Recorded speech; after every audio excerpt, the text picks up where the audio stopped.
Hi, everybody. Good morning. Welcome back to another edition of Tigers Daily. Captain Lou here in partnership with the Fan Arts Network. Happy Tuesday, August the 11th, 2026. Hey, before we get started, just a reminder for those of you that haven't done it yet, we invite you to subscribe to our YouTube channel here, which is Tigers Daily. We talk everything Detroit Tigers, the good, the bad, and everything in between. We take a look at the latest rumors, all the call-ups, whatever's going on in the farm system and through Major League Baseball. We take a look at the Tiger games from the night before, and we take a look at what's ahead for the Tigers. For those of you that have taken the time to subscribe, I say thank you very much. The response has been absolutely amazing. The viewership has been off the charts, and of course, the banter back and forth, the comments, the participation. That's what is the most exciting part of this. I'm just a Tigers fan, along with you, the most passionate fan base in Major League Baseball, that being the Detroit Tiger fan base. And for that, I say thank you very much for taking time out to be with us on a daily basis. And for those of you that are checking out the Tiger Daily channel for the first time, I say thank you again very much. All right, it is indeed a happy Tuesday for the Tigers in the clubhouse at Comerica Park. What a heck of a road trip for the Tigers. So eventful when they left after that Baltimore debacle where they blew the 7-0 lead. They went out west, so many questions. Who was going to be traded? What was going to be going on with the Tigers? Are they going to be buyers? Are they going to be sellers? So many things swirling for the Tigers as they headed out to Sacramento to take on the Athletics in the first of a 3-team, 9-game road trip. Well, the Tigers did pretty good, thank you very much. 7-2 on that road trip for the Tigers, obviously sweeping the Athletics right in the middle of the trades that went down with Skubal going to the Dodgers and Casey Mize going to the Padres. Then they took 2 out of 3 from the Mariners and then went to San Francisco, and they lost the first game of that 3-game set, but then just unbelievable pitching from Jackson Jobe and Troy Melton. The Tigers took the next 2. Won all 3 series from all 3 of the teams. Now, again, I get it. They're not exactly the 27 Yankees or the 84 version of the Tigers or the 2009 Yankees. I get it. But, hey, when you go on the road and go 7-2 on a road trip, you got to beat the teams that are in front of you. And that's what Detroit needed to do. With all the distractions and everything else going on, I think the Tigers did themselves very well. They climbed over some teams. They did what they had to do, and they set themselves up for a very pivotal week that we'll talk about here in a little bit. So, again, what a huge road trip for the Tigers. Just what the doctor ordered, 58 up, 60 down. Now a game and a half out of the final wild card spot with Texas winning again last night, and they're just 3.5 games out of the division lead. Huge, huge week for the Tigers. Huge 10 days or whatever it was on that road trip. But what I really want to talk about at the end of the road trip was how they finished on Sunday against the San Francisco Giants. It was Melton against Logan Webb. The 2 aces now on each of the ball clubs. Of course, with Skubal gone, Melton has stepped right in, and his last 2 starts have been nothing short of amazing. And he went up against, again, another fellow ace in Logan Webb. Now, so many teams wanted Webb from San Francisco at the trade deadline, but he was their untouchable player, and he proved why against the Tiger Bats, who have been very hot as of late. They averaged over 8 runs a game on that road trip. He held them to just 1 run in 8 innings. When was the last time we've gone up against any pitcher? This might be the first time all year that a pitcher in a Tigers game has gone 8 innings. Well, he did just that for the Giants, and it was 1-1 going into the bottom of the 8th. And Drew Summers, who I still don't have a whole lot of confidence in, loaded the bases. There was 1 out. And what I think, to me, could be one of the turning points of the season. Now, when a team does good and they make that run towards the playoffs and they maybe make it, or, good things happen, whatever you want to call it, there are certain turning points, certain plays during a season that you can point to and say, hey, you know what? That could be the catalyst or one of them for the Tigers. And that double play for the Tigers with the bases loaded, 1 out in the bottom of the 8th for the Giants, Zach McKinstry threw a bullet to home plate to complete the double play to get the Tigers out of a huge jam, which could have, obviously if they would have scored that run, they would have won the game because Detroit didn't score until the 10th inning. That kept it at a 1-1 tie. And then, we got to give the flowers to the bullpen for the Tigers. Now, we're always ripping them when they can't, when they can't hold a lead. But you got to give it to Kenley Jensen and Tyler Holton. 6 strikeouts, 3 for Jensen and then 3 for Holton in the bottom of the 10th. That one especially crucial because we all know what they do with the ghost runners in extra innings when you start with a runner on second base. So they've got a runner in scoring position. Not taking anything away from Jensen. He looked magnificent in the bottom of the ninth to hold it to a 1-1 game. But what about Tyler Holton in the bottom of the 10th, striking out the side as well? I think he's only the second person since they started the ghost runners for the Tigers to strike out the side in the 10th inning. I think it was Alex Lang was the only one to do it, former Tiger now on the Kansas City Royals. But he set him down in the bottom of the 10th. And how about Hao-Yu Lee? How you doing? Not playing much as of late. Came in a pinch hitting role, showing the depth of the Tigers' bats right now. And he got that crucial hit to put the Tigers in the lead. And they were able to hang on and get out of San Francisco with a series win, a 3-1 win in 10 innings. Man, that was huge. That was fantastic. And that, again, just what the doctor ordered for the Tigers. 58 up, 60 down, heading into this crucial week of games for the Tigers against the Guardians and the White Sox. So just a fantastic road trip for the Tigers. I mean, the only thing you could have asked for maybe better was going 9-0, but we know that's practically hard. It's so hard to do. It's impossible. Not impossible, but so hard to do. I'll take 7-2 on a West Coast swing any day, any time of the week, twice on Sundays, whatever you want to call it. But the Tigers looked really good. Won the games that they had to win. Those are the ones you got to win against teams that aren't as good as you. You can't give them any quarter, and that's what the Tigers did, going 7-2 on that road trip. All right, some quick news and notes for the Tigers. Brant Hurter, his next rehab assignment was in Toledo. He pitched real well down in Lakeland for the Tigers on his rehab assignment. This is big for the Tigers. If they can get him back, you maybe get him into the bullpen for the Tigers, another arm that they could use. Now, right now the Tigers are only using a 5-man rotation, so they're going to need a spot starter here and there. Drew Anderson is starting today. We'll talk about that in a little bit. But this might be a quasi-bullpen game for the Tigers tonight against the Guardians. So we'll see on that. But Herter's going to be pitching for Toledo. It looks like if all goes well, he may be called back up by the Tigers potentially next week when they take on the Pirates in Pittsburgh. We'll keep an eye on that. But, again, that's another arm that the Tigers could use. Now, River Ryan, his update still looking like it's going to be late August for the Tigers before he's back. So we'll keep an eye on that. Of course, he's one of the big chips for the Tigers that they got in that trade with Tarek Skubal, along with Zaire Hope. Hope playing very well right now down in Double-A. He's one that we're going to keep an eye on. I don't know if they'll call him up in the fall or in September or whatever, but we'll keep an eye on that as well. And here's one. Now, again, I've sung this guy's praises. I think he's one of the top prospects for the Tigers. Josu Briseño got called up to Toledo from Erie. Now, he got called up from West Michigan to Erie, and in 17 games, he's tearing the cover off the ball. He's proven himself that he can out-hit the Double-A pitching. Now he's up to Triple-A Toledo. The reason I bring his name up is he's a catcher/first baseman. He's been taking a lot of reps at first base. Now, we all know how Spencer Torkelson has struggled at times, very inconsistent. So we'll keep an eye on that.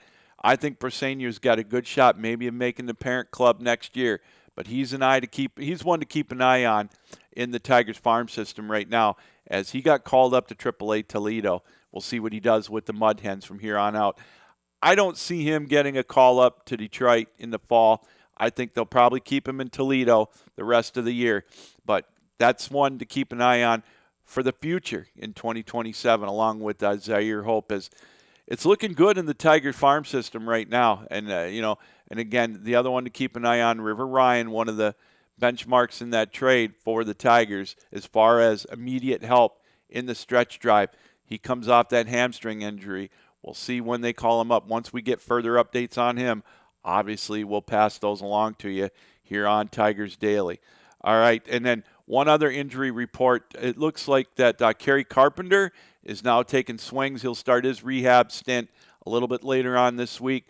We could see him back in a Tigers uniform probably next week, sometime the middle of the week. And I know Wencel Perez is still completing his rehab assignment as well in Toledo. If that changes as soon as it does this week, we'll keep you updated on that here on Tigers Daily. Before we go to our next segment, talk about news around Major League Baseball. We don't talk about it a lot, but did you catch what happened in that Toronto-Boston game yesterday where they had 4 outs that they were given ultimately? It was just such a weird thing. It all started out with the ground ball, kind of a short one-hop to Vladimir Guerrero Jr., and he threw it to second for the force out. Well, they put 2 outs up on the video boards and then on the screens, and everybody thought there was 2 outs. Well, apparently, then they finally realized it, and then there was a fly ball hit. The runners for Boston thought that there was 2 outs, so they took off running. There was runners on first and third. Well, Toronto knew there was only 1 out, and so they ended up, the runner on first on the fly out to the outfield went past second. The runner on third scored.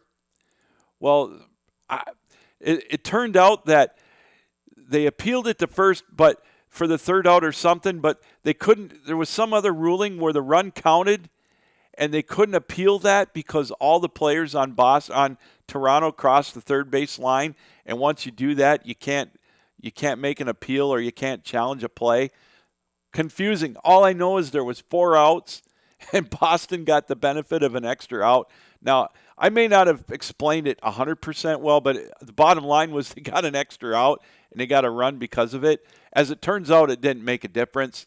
The Blue Jays ended up still beating Boston 2-1, but what a crazy sequence of events there in that Toronto-Boston game last night. Boston ended up losing 2-1 to the Toronto Blue Jays. Boston, of course, just this string of games that they have. I think they're like 31-7 or something, 31-6 in their last 37 games. Just a crazy run for the Boston Red Sox. But just kind of an interesting turn of events yesterday in that Boston-Toronto series. I'm sure if you turn on Boston Daily, Red Sox Daily after you watch this, he'll have a breakdown for it here on the Fan Arch Network. So if you really want to get into it a little bit further. So, all right, we talked about it. This is it.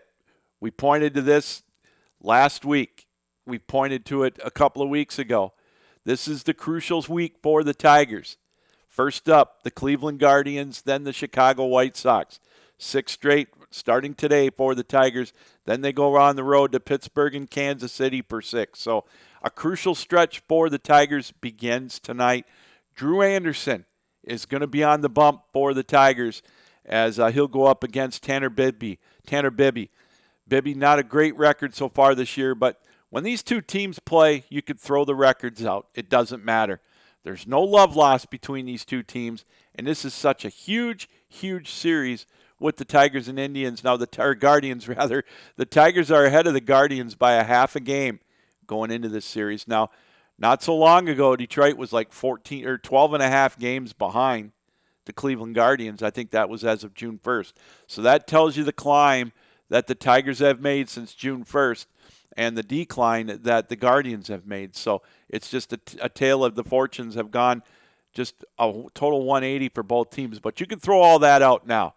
This is the crucial time. These are 6 big games for the Tigers. 3 with the Guardians, 3 with the White Sox this week. We're going to be glued to it all week. As you know, 6:40, first pitch from Comerica Park. Drew Anderson will take the hill for the Tigers, as we mentioned. Now, the million-dollar question is, how many innings is A.J. Hinch going to let Drew Anderson go tonight? Is it going to be a bullpen-type game? They used some of their bullpen arms on Sunday, but they all got a day off. Will he go 5 innings? Will he let him go 5 innings if he's on a low pitch count? He didn't do it in the last start. He only let him 3 2/3 innings. Will he let him go 5? I would wish he would, but they've got some extra arms in the bullpen that are rested. Ty Madden for one. You can go with Tyler Holton again. I mean, he's pitched well out of the bullpen. DeJesus as well. So that's the question right now. Obviously, the big question: how many innings is he going to let Drew Anderson go tonight for the Tigers in Game 1 of the 3-game set? And then Framber Valdez gets the call tomorrow, and then it's going to be Kiter Montero. He's been up and down. He's going to get the call on Thursday afternoon for the Tigers in the matinee to end the 3-game set before the White Sox come to town. And in that instance, it's going to be Jobe, Melton, and Anderson.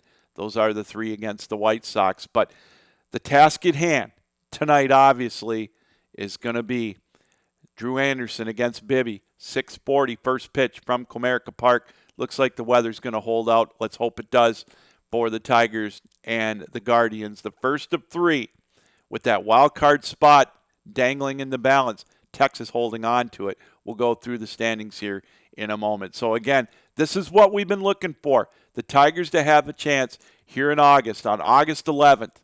They're right in the thick of it of the wild card and right in the thick of it of the division now, with the Tigers in second place, or we're tied with the Minnesota Twins, 3.5 games out in the Central. All right, let's take a look at those standings right now in Major League Baseball as, again, we bring you up to date. All right, here we go. The standings in Major League Baseball. In the Eastern Division of the American League, the Tampa Bay Rays, their lead is now 6 on the Yankees, 8 on the Red Sox. The Rays have won 7 straight, starting again to separate themselves a little bit from the Yankees and the Red Sox in the American League East. In the Central, the White Sox, again, with that 3.5 game lead now on the Tigers. The Twins leading by percentage points, but they've got 2 games in hand on the Tigers. That's one important thing to keep in mind. The Guardians 4 back. And in the West, a half-game lead for the Astros still over the Rangers. Both of those two teams won. The Mariners are 4.5 back. In the National League, the Braves, their lead now 7.5 over the Phillies. They lost, and the Phillies won last night. And then in the Central, the Brew Crew, their lead back down to 5 over the Cubs as they lost, and the Cubbies won. And in the West, the Dodgers, the Diamondbacks, and the Padres all won. The Dodgers got a shaky outing from Tarek Skubal. He gave up 3 runs in just 5 innings, but they were able to win late over the Kansas City Royals. Their lead is now to 7.5 games over the Diamondbacks and 8.5 over the Padres. So at one time, that lead was double that. So still plenty of time left. I know everybody in Los Angeles is panicking right now because their lead is only 7.5 games. But nonetheless, that's where they're at. And in the wild card right now, we've talked about it. The Yankees have the first wild card.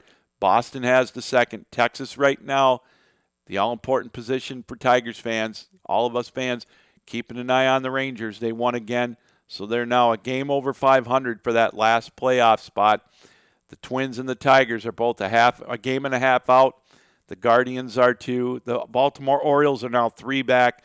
The Blue Jays 3.5 back. And the Mariners are 4 back. So still a logjam for that wild card spot in the American League. And quickly in the National League, the Diamondbacks and the Phillies are tied for the second and third wild card spot. The Padres are just a game back in chase of that wild card spot.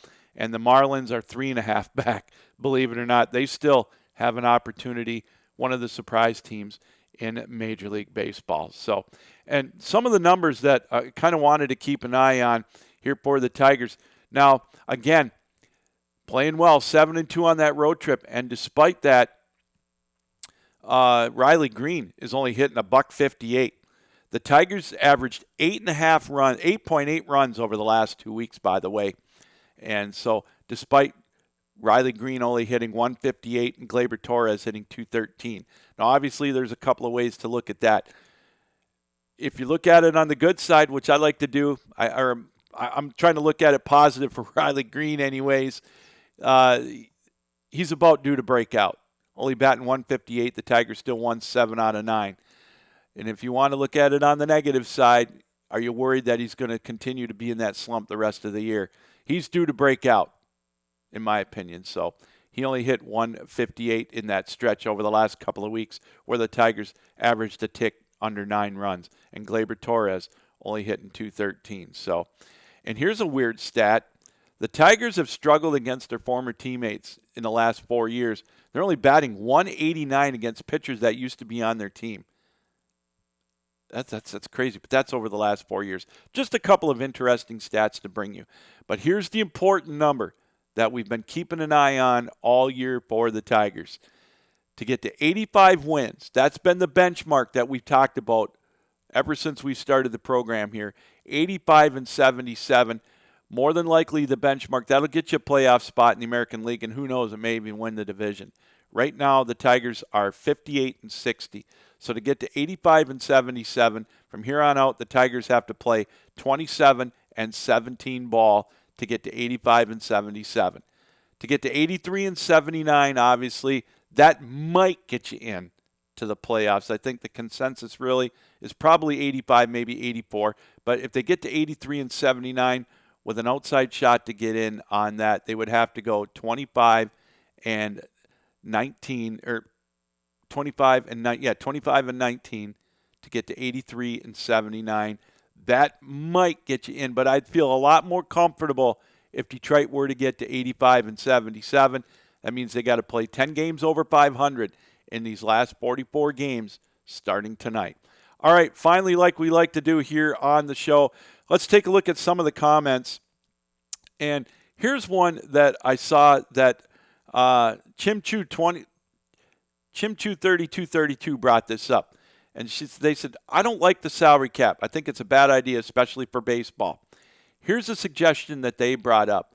How about maybe having a limit on the length of the contracts for Major League Baseball, like 5 years?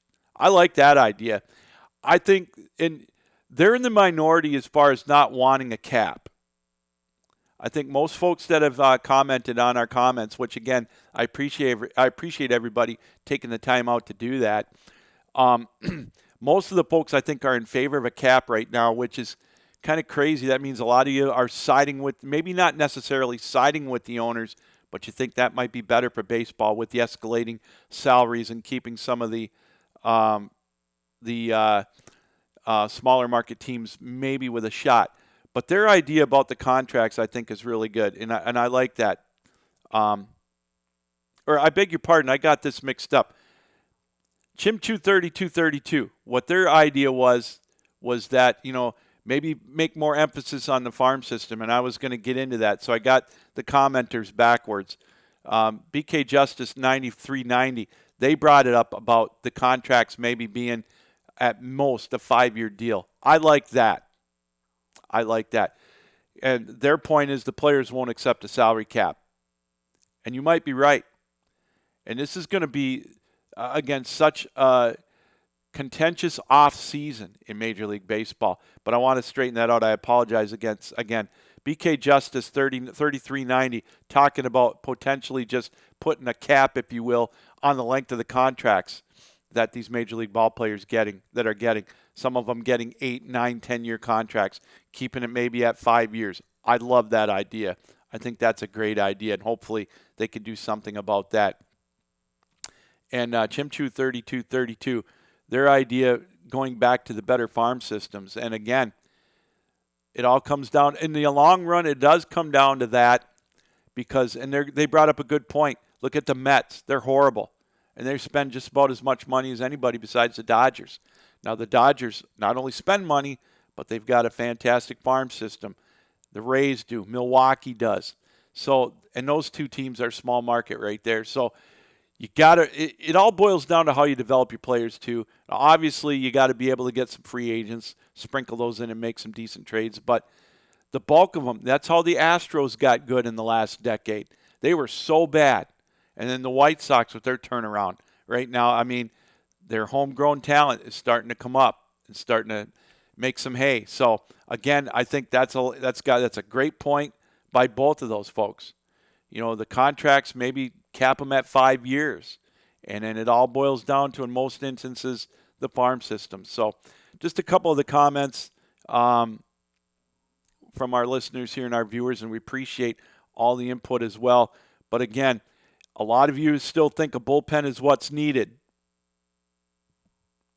I think that potentially is could be down the road, but it's all going to boil down to what kind of concessions are the owners going to give. So those are just some of the comments. Another one, and I agree with this one 100%. You got to get Dylan Dingler to a long-term contract. Norman Husen, 49-33 for the bullpen. You know, our so-called closers just aren't getting it done. Put the younger guys in, as you mentioned. Can't do any worse. Yeah, Finnegan scares me. Now, the one young guy that I'm still worried about, again, is Drew Summers. He loaded the bases up in the 8th inning in that game against San Francisco, but was able to get that turning point double play that we talked about from Zach McKinstry at the bottom of the 8th inning. So those are just some of the comments. And again, one more that will go with Michael McCusker, 72-65. The Tigers' ultimate goal should be to win the division and also finish with a better record than the West winner. That way they get the first round bye. Also home field advantage in the second round if things go right. Totally agree. That's why I honestly think if Detroit can get to 85 wins, I think that could win the division. 86 I think will get it for sure. 86 and 76. But again, you know, I'll take a wild card spot. I'd love to win the division. But yeah, I think if they get to 85 wins, that'll more than likely get them the second seed in the wild card. Wouldn't that be crazy? They go from being 16 games under 500 at 22-38, get to 85 and 77, and as lethargic as the West is right now, that would get you the second seed in the American League. That's how crazy right now the American League is. How average at best, pathetic is probably a better word. Lethargic is the American League. So just some ideas, just some comments on there. Again, we appreciate everybody who watches the show and takes the time to leave the comments on here. That's what it's all about with our Tiger Daily family. And again, we'd love to have you to be a part of it. All right, that's going to do it for this edition of Tigers Daily in partnership with the Fan Arts Network. Big game tonight. Anderson on the hill for the Tigers, 640. The first of 3 against the Guardians. A crucial week for the Tigers, and we'll have the update on that game tomorrow right here on Tigers Daily. Until then, Captain Lou saying keep your heads up, keep your sticks down, keep your feet moving, and as always, keep your minds open. So long.